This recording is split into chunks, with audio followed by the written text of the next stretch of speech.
Miranda. Eu comecei nessa fundação no dia 10 de agosto. A fundação começou em Aragaço, lá de Goiás, no dia 3 de agosto de 43. E eu comecei a trabalhar lá na fundação no dia 10 de agosto de 43. O senhor tinha quantos anos na época, o senhor lembra? Aquela época, eu não estou lembrado, mas eu vou falar assim por lá, que eu tinha uma média mais ou menos de em 43, eu tinha uns 30 e poucos anos já. O senhor foi um dos homens que veio abrir a picada do Aragarço até o Rio das Mortes?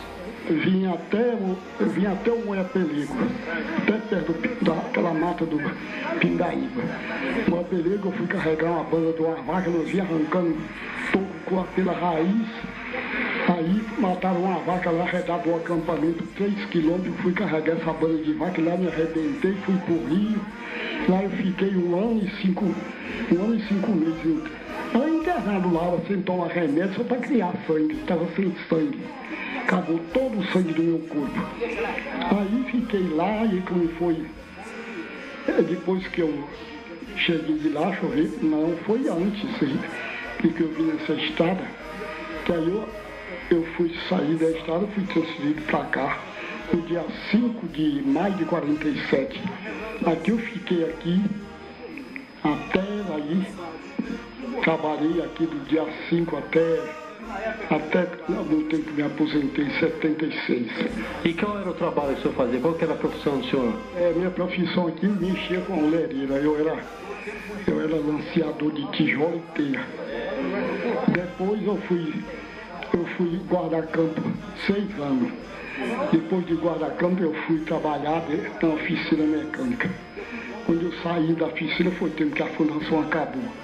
E o senhor conheceu então o Coronel Vanik? Como é que ele era? O Coronel Vanik, ele era um homem baixo, grosso, vermelho, e o chapéu de pá dele era bem aí. Mas era um homem duro, era um homem bom, justo? Para mim ele era um homem bom, justo, né? Que até um dia eu fui pedir, nós já estava aqui agora conversa pelos outros, que diziam que ele só dava licença para os homens casados lá de Aragaça, só depois de 6 anos, não, de 6 meses. Aí quando estava com 5 meses, eu digo, eu não aguento, eu vou pedir licença ele hoje. Aí nosso encarregado, que era o Navarro, falou assim, você não vai, que ele é bravo. Ele vai, você vai sair de lá pior.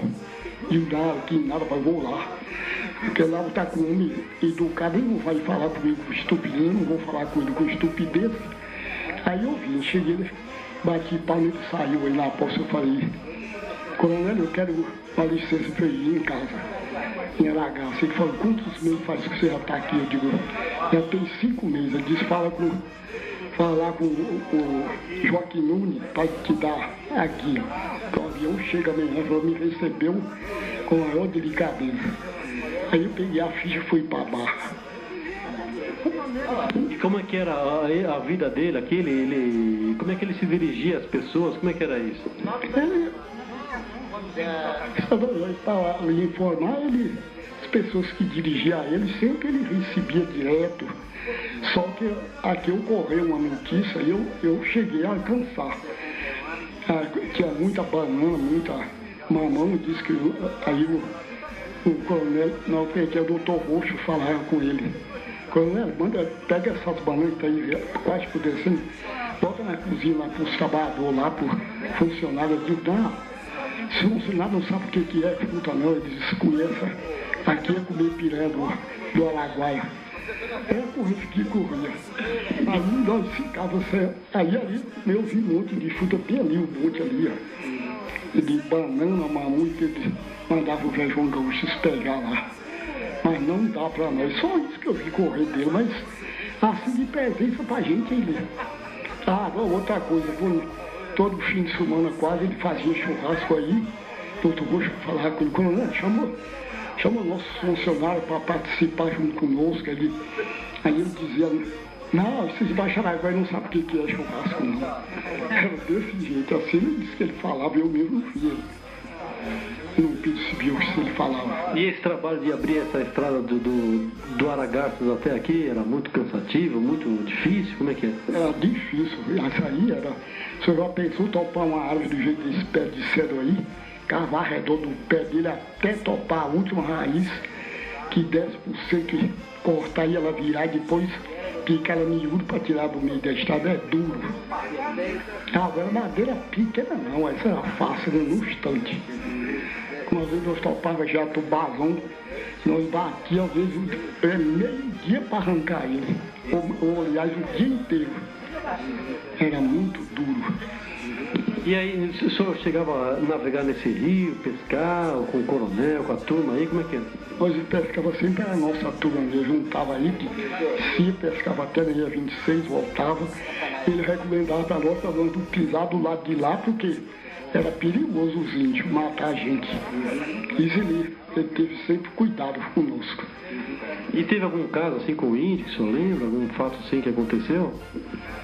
Não, só o caso que eu lembro é que aqui tinha um motorista que eu esqueci o nome dele, agora no momento, que matou um índio na estrada que vai pro Garapu. Ele vinha vindo no carro, correndo muito. Os outros índios ao redor da estrada e pegou um índiozinho e matou. Só isso, o coronel que eu lembro. E o trabalho que o senhor fazia, depois o senhor saiu da fundação, o senhor continuou fazendo? O que o senhor faz hoje? Hoje eu estou aposentado. Desde 76 nunca mais fiz nada. Outra coisa, quando eu vinha na estrada de lá para cá, lá no Boa Perigo, eu fui carregar a banda de uma vaca, me arrebentei lá e derramei todo o sangue do corpo aí. Fui para o Rio de Janeiro, lá eu fiquei 1 ano e 5 meses lá. Toda a vida, até a criação, eu completou 1 ano e 5 meses e me deram alta. Na época de vindo de lá para cá, encontrava onça, cobra, animais ferozes, essas coisas? Eu encontrei uma vez lá na mata do Corrente, topei com uma ciclo daqui desse pé de pau aí. Ela viu nós, correu, pulou-se uma grota e foi embora. Pintada, que era uma baita, mas nós não ligamos para ele, nós estava de saída para a barra, não ligamos para aquilo não, mas aí tinha onça terrível.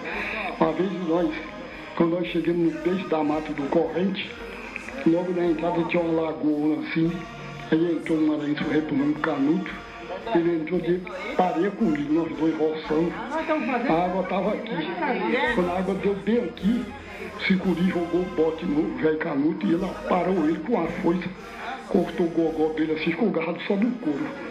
Deu 36 passos depois o curi espichado. Ele morreu então?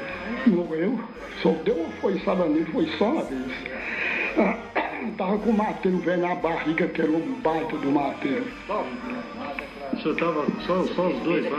Não, tinha mais, que a turma do lado de lá e tinha outra turma do lado de cá. Mataram a cobra? Matou. E aí, o senhor acha da Chavantina hoje, em relação ao passado, como é que é? Muita diferença? Mas muita diferença, mudou, vixe, isso aquilo.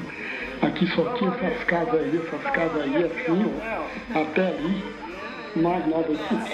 E tinha uns barracão aqui, e tinha ali a cantina e o escritório da fundação ali. Mais nada. E a família do senhor hoje mora tudo aqui?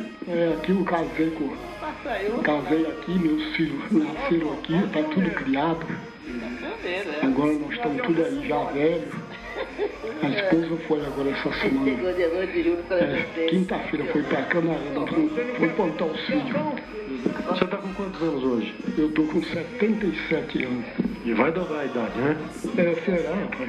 Vamos ver, né? Mas aqui, ó.